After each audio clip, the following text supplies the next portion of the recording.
Now let's talk about this word, corresponding. Write down corresponding angles.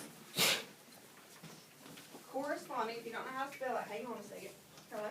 C-O-R-R-E-S-P-O-N-D.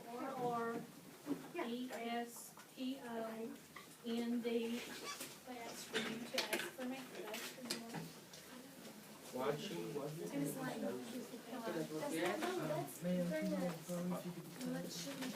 Okay, here we go. Corresponding. Write this down. Corresponding angles. Corresponding angles. This is probably a new term for you.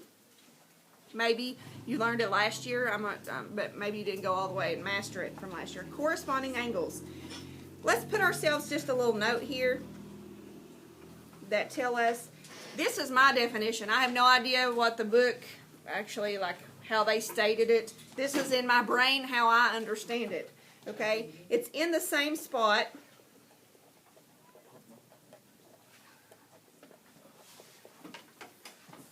But on the other parallel line. James, you write it down?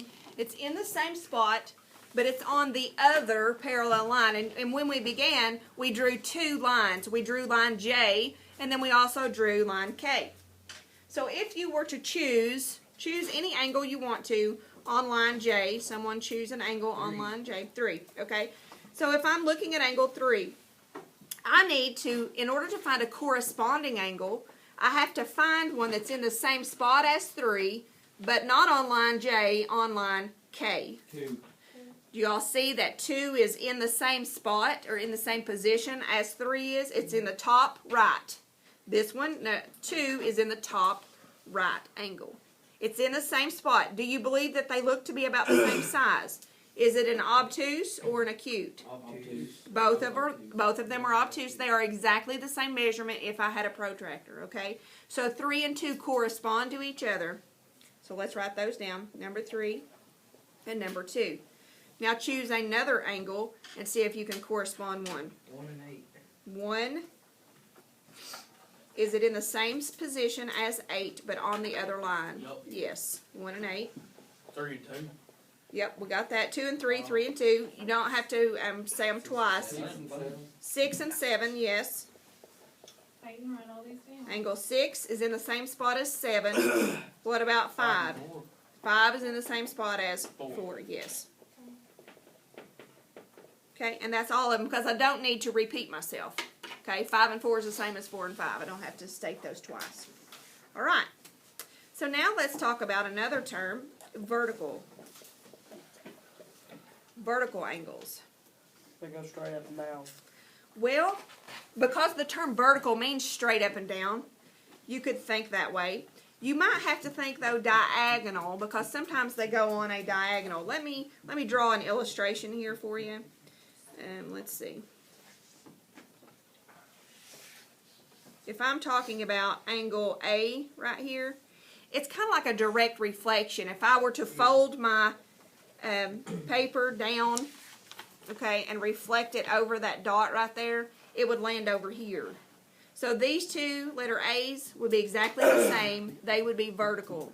If I called this one X and I folded my paper kind of diagonally on that dot, it would match up over here. So that is what vertical angles can look like, almost on a diagonal. I guess if you turn your angle, your paper far enough, it could look like it's straight up and down, maybe. An easy way to remember that too is, what is that point there in the middle and in the corner of your angle called? What part of your angle is that? What would you say? The point in the corner Like of your this. angle? Yeah, It's the your vertex. Vertex and Yep. vertical and vertex are very similar, and you're going across the vertex. Yep, it's like you're folding your paper on your vertex to fold it over.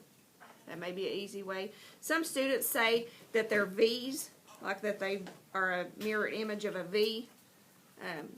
Students remember it different ways. But let's look at it and try to match up some vertical angles. First of all, they got to be the same size, okay?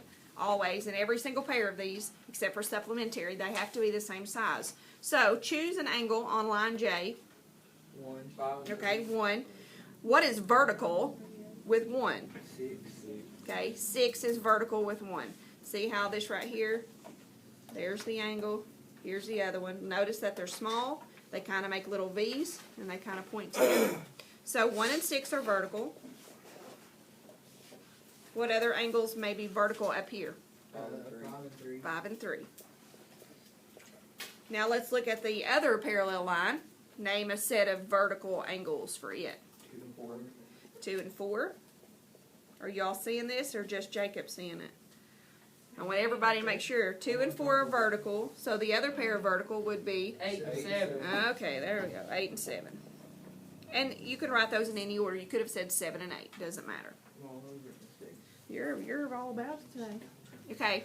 And then I want us to also name, because there are a lot of these, can you name all of the supplementary angles? We defined it up here. Let's write those down. Supplementary. Remember, it has to equal 180. So let's cover up some of them. But it'll be like 1 and 3. Yes. So 1 and 3 make a line, so let's do that one. 1 and 3. 1 also makes a line with 5.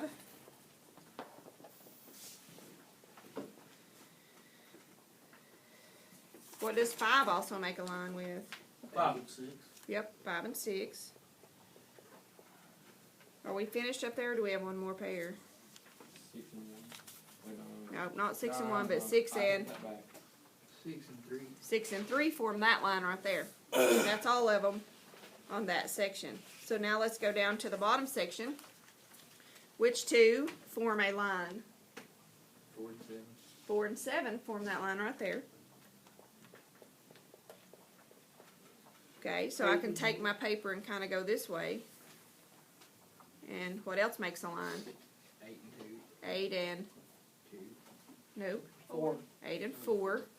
You might have named yours too, but that one should be 4. 8 and 4. Okay. And then 8. Now, if I'm looking at that, 8 does go with 2. 2 and